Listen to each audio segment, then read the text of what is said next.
Amount யூடியூபை நம்பி நான் எந்த ஒரு விஷயமுமே பண்ண முடியாது. வந்து ப்ராஃபிட்டா இருக்கும். கண்ணா சைட்ல வந்து கண்ணாக்கு யாரும் சப்போர்ட் கிடையாது. வந்து இப்போ நம்ம கிட்ட ஃபுல் அமௌண்ட் எல்லாம் கிடையாது. அவங்க பண்ணுவாங்க, இவங்க பண்ணுவாங்க. ஏன்னா இப்போ நம்ம தான் வந்து லவ் அண்ட் அரேஞ்ச் மேரேஜ் பண்ணியிருக்கோம். அப்படி families welcome Ramya Kannan vlogs. இன்னைக்கு வந்து நம்ம என்ன வீடியோ பார்க்க போகிறோம் அப்படின்னா, என்னோட லைஃப்பில் என்ன ஒரு இம்பார்ட்டண்டான விஷயம் நான் பண்ணாலும் ஃபர்ஸ்ட் வந்து உங்ககிட்ட தான் நான் ஷேர் பண்ணுவேன். அது வந்து நல்ல விஷயமா இருந்தாலும் சரி, கெட்ட விஷயமா இருந்தாலும் சரி, மனசில் இருக்கிறத அப்படியே வந்து உங்ககிட்ட கொட்டிடுவேன். இந்த டைம் நான் சொல்கிறது வந்து ஒரு குட் நியூஸாக தான் இருக்கும். என்னன்னா, நம்ம வந்து இப்போ ரெண்டல் ஹவுஸில் தான் இருந்துகிட்ருக்கோம். பெருசாக வந்து நம்ம வந்து சேவிங்ஸ் எல்லாம் என்ன பண்ணுறதுன்னு யோசிக்கும் போது எந்த ஒரு ஐடியாவும் கிடைக்கவே இல்லை. சரி, ஓகே, ரெண்டல் ஹவுஸில் இருக்கிறதுக்கு பதிலாக போக்கியம் போகலாம். அப்படி இருக்கும்போது வந்து நம்மளுக்கு ஏதாவது பெனிஃபிட் இருக்கும்னு நான் எக்ஸ்பெக்ட் பண்ணி நான் அந்த ஒரு விஷயத்தில் வந்து இறங்கியிருக்கேன். அது வந்து ஸ்டார்டிங்கில் அந்த ஐடியா இருந்தது. பட் கொஞ்சம் பயம். இன்னொன்று, போக்கியம் போகணும் அப்படின்னா லேக்ஸ் கணக்கில் வந்து அமௌண்ட் தேவைப்படும். அந்த மாதிரி இருக்கும்போது சப்போர்ட் பண்ணுறதுக்கு யாரும் இல்லை. நம்மளே அரேஞ்ச் பண்ணி நம்மளே வந்து அதை கரெக்ட் பண்ணாதான் உண்டு. அந்த ஒரு ரீசன்னால் வந்து இவ்வளோ நாள், அதாவது மேரேஜ் ஆகி 1.5 வருஷம் ஆச்சு. அந்த 1.5 வருஷம் அந்த ஸ்டெப் வந்து நான் எடுக்காமே இருந்தேன். இப்போ வந்து என்ன தைரியத்தில் எடுக்கிறேன் அப்படின்னா, என்னதான் நடக்குது பார்த்துடலாம். எவ்வளோ நாள் பயந்துட்டே இருக்க முடியும்? இப்போ நம்மளுக்கு சப்போர்ட் பண்ணுறதுக்கு யாரும் இல்லை. இப்போ அம்மா அப்பா வீட்டு சைட்லேயும் வந்து ஹெல்ப் பண்ண முடியாது. மாமியார் வீட்டு சைட்லேயும் வந்து ஹெல்ப் பண்ண முடியாது. அந்த ஹெல்ப்பையும் நாங்கள் வந்து எக்ஸ்பெக்ட் பண்ணல. அவங்க பண்ணுவாங்க, இவங்க பண்ணுவாங்க. ஏன்னா இப்போ நம்ம தான் வந்து லவ் அண்ட் அரேஞ்ச் மேரேஜ் பண்ணியிருக்கோம். அப்படி இருக்கும்போது நம்ம தான் ஏதாவது ஒன்று பண்ணி அவங்க முன்னாடி வந்து சாதிச்சு காட்டணும் அப்படின்ற ஒரு சுச்சுவேஷன். அதனால வந்து ரொம்ப நாள் யோசிச்சு இப்போ வந்து சடனாக வந்து ஒரு 2 வீக்ஸில் வந்து ஓகே, போக்கியம் போயிடலாம். ஏன்னா இப்போ தம்பியும் வந்துட்டாங்க. எல்லாத்தையும் யோசிக்கணும்ல நம்ம. அதனால போக்கியம் வந்து வீடு பார்த்துட்டோம். அட்வான்ஸ் வந்து பே பண்ணிவிட்டு இப்போது வர வீக் வந்து அப்படியே அந்த வீட்டுக்கு, புது வீட்டுக்கு மாறுற மாதிரி ஒரு ஐடியாவில் இருக்கு.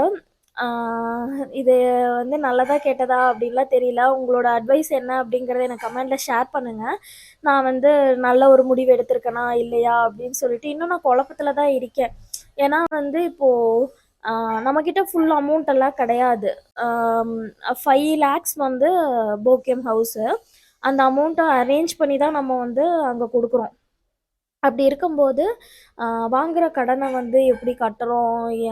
அவங்க போக்கியம்னா இப்போ எத்தனை வருஷம்? 11 மந்த்து தான் வந்து பாண்டு வந்து எழுத சொல்லியிருக்காங்க.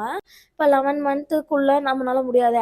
ஆக்சுவலாக நான் அவங்கக்கிட்ட கேட்டிருக்கேன், ஒரு 2-3 இயர்ஸாவது எங்களை இங்கே இருக்க விடுவீங்களா அப்படின்னு சொல்லிட்டு. ஏன்னா அந்த 2-3 இயர்ஸில் தான் நான் மறுபடியும் இந்த 5 lakhs வந்து செட்டில் பண்ணணும். அப்போ தான் நான் ஒரு ரிட்டர்ன் போகும்போது எனக்கு அந்த 5 lakhs வந்து ப்ராஃபிட்டாக இருக்கும்.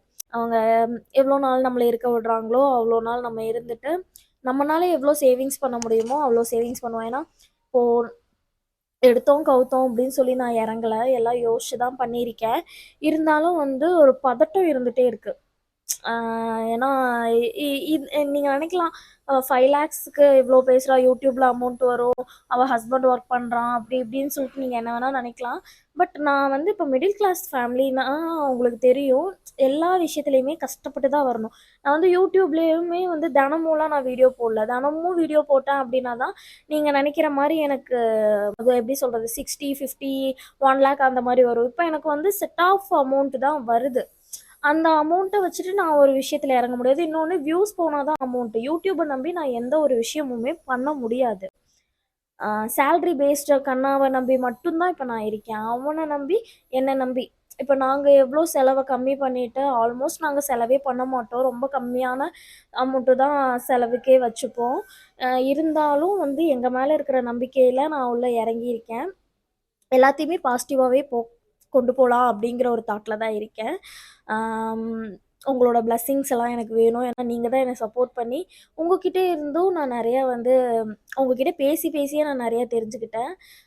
ஃபஸ்ட் இருந்த ரம்யாவுக்கும் இப்போ இருந்த ரம்யாவுக்கும் நிறைய டிஃப்ரென்ஸ் இருக்கும். வீடியோஸில் நீங்கள் பார்க்கும்போது உங்களுக்கே தெரிஞ்சிருக்கும். இது வந்து என்னோடய லைஃப்பில் வந்து ரொம்ப இம்பார்ட்டண்டான டேவாக இருந்தனால தான் நான் உங்ககிட்ட ஷேர் பண்ணுறேன். என்ன மாதிரி யாராவது பயந்துட்டு யோசிச்சுட்டு இருக்கீங்க அப்படின்னா, அதை உடச்சிட்டு வெளியில் வாங்க. என்னதான் நடக்குதுன்னு பார்க்கலாம். இதில் வந்து லாஸ் ஆகிறதுக்கு வாய்ப்பே இல்லை. ஒரு 1 வருஷம் டைம் இருந்தாலும் எனக்கு இப்போ வந்து 5 lakhsக்கு வந்து வட்டி மட்டும் வந்து 3.5 வருது ஒரு மாதத்துக்கு. வருஷத்துக்குன்னு எடுக்கும்போது ஒரு 30க்கு மேலே 30 ப்ளஸ் இல்லைன்னா 40 கூட போகிறதுக்கு சான்ஸ் இருக்குது. பட் இருந்தாலும் அது இயர்லி கணக்கு தானே, அதுக்குள்ளே நம்ம வந்து ஆம், அதெல்லாம் கட்டிடலாம் அப்படிங்கிற ஒரு தாட் இருக்குது. கோல்டு வந்து கொஞ்சம் வச்சுருக்கேன் பேங்க்கில். பேங்க்கில் வச்சு தான் நான் வந்து இங்கே அமௌண்ட் கொடுத்துருக்கேன். என்கிட்ட வந்து ஒரு 10 பவுண்ட்ஸ் இருந்தது. 10 பவுன் அம்மா வந்து எனக்கு போட்டிருந்தாங்க. அந்த 10 பவுனையுமே நான் வந்து இப்போது வைக்கிற கட்டாயம் ஆயிடுச்சு. அதெல்லாம் வச்சு தான் வந்து நான் வந்து இப்போது இந்த அமௌண்ட் அரேஞ்ச் பண்ணியிருக்கேன். அம்மா வந்து தரேன்னு சொன்னாங்க. பட் அம்மா கிட்ட எல்லாம் வேண்டாம், நம்மளே நிற்போம். ஏன்னா மேரேஜ் ஆகி நான் நிற்கும்போது வந்து ஜீரோவில் இருந்தேன். கண்ணா வீட்டு சைட்லேயும் விட்டுட்டு ப கிளம்பிட்டாங்க. அம்மா வீட்டு சைட்லேயும் கிளம்பிட்டாங்க.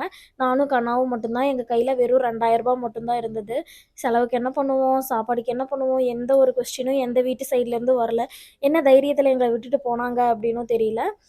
அப்போ வந்து ஒரு 2 லேக்ஸ் வந்து நான் பிஃபோர் மேரேஜுக்கு முன்னாடி வந்து கண்ணா நான்லாம் சேர்ந்து சேவிங்ஸ் பண்ணுனோம். மேரேஜ் வந்து சடனாக பிளான் பண்ணிட்டாங்க. நாங்கள் வந்து ஒரு செட் ஆஃப் அமௌண்ட்டு சேர்த்து வச்சுட்டு மேரேஜ் பண்ணலாம் அப்படின்னு இருக்கும்போது, எங்கள் அம்மா தான் வந்து ரொம்ப அடம் பிடிச்சி டக்குன்னு மேரேஜை வந்து ஃபிக்ஸ் பண்ணிட்டாங்க. பட் மேரேஜுக்கு ஒரு 1 மந்த் முன்னாடி தான் நான் ஐஃபோன் பர்ச்சேஸ் பண்ணுறேன். சரி, ஓகே, நம்ம வந்து இந்த ஃபீல்டில் போகலாம் அப்படின்னு சொல்லி கன்ஃபார்மாக இறங்குனதே என்னோடய மேரேஜுக்கு.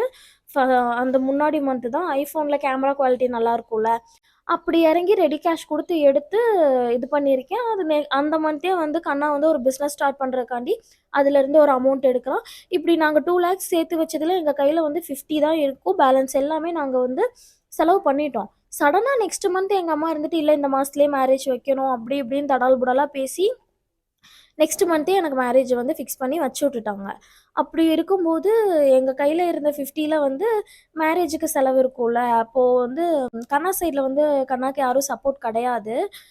சும்மா ஒரு பேருக்கு தான் இருக்காங்க இப்போ வரைக்குமே. நான் ஓப்பனாக சொல்கிறேன், வீடியோவில் வந்து சொல்கிறதுக்கு எனக்கு வந்து இதாக இல்லை. கண்ணா வந்து நான் தான் ஃபுல் அண்ட் ஃபுல் பார்த்துக்கணும். அவனுக்கு யார் இருக்கான்னு கேட்டால் என்னை தவிர வேறு யாருமே கிடையாது. என் ஃபேமிலி இருப்பாங்க. என் ஃபேமிலியும் தாண்டி இப்போ நான் இருக்கிற வரைக்கும் தான் என் ஃபேமிலி. எப்படிலாம் எனக்கு சொல்ல தெரியல. பட் நிரந்தரமான ஒரு உறவு அப்படின்னா அது நான் மட்டும்தான் கண்ணாக்கு. அந்த டைமில் வந்து மேரேஜுக்கு இருக்கிற என்கிட்ட இருக்கிற அமௌண்ட்டெல்லாம் கொடுத்து தான் வந்து எல்லாமே அரேஞ்ச் பண்ணி நாங்கள் வந்து மேரேஜை வந்து இது பண்ணோம். எங்கள் அப்பா அம்மா வந்து எனக்கு ரொம்ப சப்போர்ட் என்னோடய மேரேஜ்லலாம் வந்துட்டு. கண்ணா வீட்டில் பிடிச்சி தான் வந்து கல்யாணம் பண்ணாங்க. பட் அதுக்கப்புறம் வந்து நிறையா ப்ராப்ளம்ஸ், ஃபேமிலின்னு இருந்தால் ப்ராப்ளம்ஸ் இருக்கும்ல, அந்த மாதிரி போய் இப்போது சுத்தமாகவே வந்து எந்த ஒரு இதுவுமே கிடையாது. தம்பி பிறந்தப்போ கூட பார்க்க வரல. அத நினச்சலாம் நான் ஃபீல் பண்ணல. அந்த டாபிக் போக வேண்டாம். அப்படிலாம் இருக்கும்போது, அவங்க மத்தவங்க முன்னாடி நான் வாழ்ந்து காட்டுறேனோ இல்லையோ, இவங்க முன்னாடி நான் வாழ்ந்து காட்டணும்ல. கண்டிப்பா வாழுவேன். என் புருஷன் வந்து எதுவுமே இல்லன்னு சொல்லிட்டு பார்க்குறவங்க கண்ணு முன்னாடி, அவன் வந்து என்னைய எப்படி பார்த்துக்கிறான், நாங்க 2 பேரும் எதுவுமே இல்லாம எப்படி வரோம் அப்படிங்கிற தன்னம்பிக்கையோட தான் நான் இருக்கேன். எந்த ஒரு கஷ்டமும் எனக்கு அவன் குடுத்ததில்ல. 2 1/2 வருஷத்துல நான் வந்து அவனுக்கு எவ்வளோ கஷ்டம் குடுத்துருப்பேன்னு எனக்கு மட்டும் தான் தெரியும். எனக்கு வந்து எதுவுமே உருப்படியா தெரியாது. என்ன வச்சு அவன் குடும்பம் நடத்துனான் அப்படிங்கிறதே அது ஒரு பெரிய விஷயம் தான். ஆனா, அத என்னைக்குமே குறையா அவன் சொன்னதே கிடையாது. நான் அவன்கிட்ட கேட்டா கூட, "அப்படிலாம் இல்லடி, பரவால்ல விடுடி" அப்படின்னு தான் சொல்லுவான். வெளியிலயுமே அவன்கிட்ட நீங்க யாராவது பேசுனீங்க அப்படின்னாலே தெரியும். அவன் அவ்வளோ சமத்து. ஆ எனக்கு அவன் கிடைக்கிறதுக்கு வந்து உண்மையாவே வந்து நான் ஏதாவது புண்ணியம் பண்ணியிருக்கணும். அந்த மாரி தான் உண்மையாவே அவனோட கேரக்டர். எல்லாத்துலயுமே அனுசரிச்சு போவான். நான் வந்து அந்த மாரி கேரக்டர் கிடையாது. நான் வந்து ரொம்ப ஹைப்பர். எனக்கு கோவம் வந்துச்சுன்னா நான் என்ன பேசுவேன்னு தெரியாது. அவனன்னு இல்ல, நான் யார வேணாலும், என்ன வேணாலும் பேசுவேன். அந்த அளவுக்கு எனக்கு கோவம் வரும். ஆனா தப்பா பேச மாட்டேன். நான் கோவப்பட்டேன்னா, அந்த கோவத்துல வந்து ஒரு காரணம் இருக்கும். அதுல வந்து நியாயமான கோவமா இருக்கும். எம் தேவையில்லாத இடத்துல நான் பேசவே மாட்டேன். அந்த மாரி தான். இப்போ கண்ணாக்கும் தைரியம் இருக்கு, எனக்கும் தைரியம் இருக்கு. 2 பேரும் சேர்ந்து இப்போ வந்து அந்த வீட்டுக்கு போறோம். அந்த வீட்ல இருந்து எங்களோட ஃபர்ஸ்ட் ஸ்டெப், அதாவது 0லேருந்து மறுபடியும் 0லேருந்து ஸ்டார்ட் பண்றோம். 0லேருந்து இந்த 1 1/2 இயர்ஸ்ல வந்து ஒரு 3 பவுண்ட்ஸ் வந்து சேர்த்து வச்சோம். நாங்க சேவிங்ஸ் பண்ணி 3 பவுன் எடுத்தோம். 3 பவுன் எடுக்கல அப்படின்னாலும் 2 1/4 பவுன் எடுத்திருந்தோம். 1 1/2 வருஷத்துலங்கிறது எனக்கு அது வந்து ஓகேவா இருந்தது. பரவால்ல, நம்மனால எடுக்க முடிஞ்சது அப்படின்னு. ஏன்னா அப்போ ரேட்டும் வந்து 60க்கு மேல தான். 60, 70க்கு மேல தான் நான் எடுக்கும்போதெல்லாம், கோல்டு எடுக்கும்போதெல்லாம். ஒரு இப்போ வந்து மறுபடியும் 0 ஆயிட்டோம். எல்லாமே இருக்கிறது எல்லாத்தையும் போய் பேங்க்ல வச்சுட்டோம். 0லேருந்து அகைன் ஸ்டார்ட் பண்றோம். மறுபடியும் ஒரு நல்ல நிலைமைக்கு போவோம் அப்படின்னு எனக்கு ஒரு நம்பிக்கை இருக்கு. சேவிங்ஸை பத்தி வீடியோஸ் போட சொல்றீங்க. நான் கண்டிப்பாக போடுறேன். இந்த வீடியோ உங்களுக்கு பிடிச்சிருக்கும் அப்படின்னு நினைக்கிறேன். என்னை தயவு செஞ்சு சப்போர்ட் பண்ணி இன்னும் என்கரேஜ் பண்ணுங்கள். உங்களோட கமெண்ட்ஸ் எல்லாம் பார்க்கும்போது தான் நான் வீடியோ போடுறதே வந்து எனக்கு பிரயோஜனமாக தோணுது. நிறைய வீடியோஸில் வந்து ப்ரெக்னன்ஸ் லேடிஸாக இருக்கட்டும், அம்மாவாக இருக்கட்டும், உங்களோட வீடியோஸ் எனக்கு ரொம்ப யூஸ்ஃபுல்லாக இருக்குக்கா, கண்டினியூ பண்ணுங்கள் அப்படின்லாம் சொல்லும்போது தான் எனக்கு இன்னும் வீடியோ போடணும் அப்படிங்கிற தாட்டே வருது.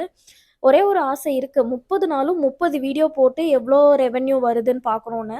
பட் அது என்னால முடியல. அது எதனாலன்னு எனக்கு தெரியல. ஆனா கண்டிப்பா ஒரு நாள் அத நான் ட்ரை பண்ணுவேன். அந்த வீட்டுக்கு போயாவது 30 நாளைக்கு 30 வீடியோ போடணும் அப்படின்னு சொல்லி ஆசை. கன்டென்ட் கிடைக்க மாட்டேது. சும்மா ஏனோ தானோன்னு சொல்லிட்டு போடக்கூடாதுல்ல. அதனால கன்டென்ட் இல்லாதனால போடல. பிராங்க் வீடியோலாம் ட்ரை பண்ண சொல்றீங்க.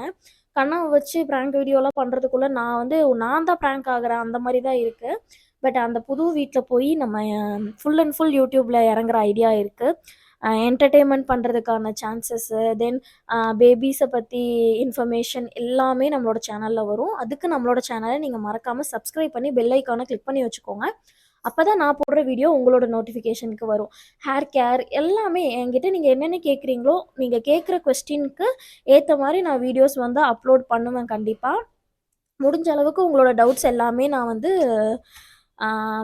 இந்த கமெண்ட்ஸ்லேயே வந்து ரிப்ளை பண்ணிகிட்ருக்கேன். ஏன்னா மைக் ஆஃப் ஆயிடுச்சோ, தனியாக பெனாத்திட்டு இருக்கணும் அப்படின்னு சொல்லி செக் பண்ணிக்கிட்டேன். வேறு ஒன்றும் இல்லை. சரி, ஓகே. மனசில் இருக்கிறது எல்லாத்தையும் சொல்லி முடிச்சிட்டேன். உங்களோட கமெண்ட்ஸ்லாம் நான் எதிர்பார்க்குறேன். என்னை ஷேர் அப் பண்ணி இன்னும் நான் எடுத்த முடிவெல்லாம் கரெக்டு அப்படின்னு சொல்லி என்னை அப்ரிஷியேட் பண்ணுங்கள். நெக்ஸ்ட் வீடியோவில் பார்க்கலாம். டாடா, பாய்.